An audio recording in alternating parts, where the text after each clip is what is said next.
இன்றைக்கி பூஜை பாத்திரம் க்ளீன் பண்ணிடலாம் அப்படின்னு சொல்லிட்டு இன்றைக்கி ஒர்க்கு ஸ்டார்ட் பண்ணியாச்சுங்க. பூஜை பாத்திரம் க்ளீன் பண்ணதில் ஒரு சின்ன ரகசியம் மட்டும் சொல்கிறேன் பாருங்கள். இது விபூதி போட்டு துடைக்காத விளக்கு. இது விபூதி போட்டு துடைச்ச விளக்குக்கு எவ்வளோ டிஃப்ரெண்ட் இருக்குது பாருங்கள். இந்த விளக்குலாம் பார்க்கும்போது நான் தான் கழுவணுமா, எப்புட்றா அதெல்லாம் கழுவ போகிறேன் அப்படின்னு சொல்லிட்டு ரொம்ப அப்செட் ஆகிட்டேங்க. பாருங்கள், விளக்கு ஒரு 2 வீக் நான் வாஷ் பண்ணலை.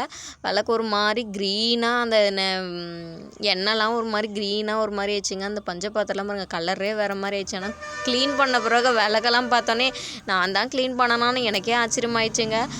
எல்லா விளக்குமே க்ளீன் பண்ணி முடித்த உடனே கொஞ்சம் விபூதியும் மஞ்சள் ஒரு சிட்டிக்கு அளவுக்கு தாங்க போடணும். அந்தளவுக்கு போட்டு ஃபுல்லாக நம்ம தொடச்சி விட்டோன்னா அவ்வளோ சூப்பராக இருக்குங்க. கலர் டக்குன்னு போகாது.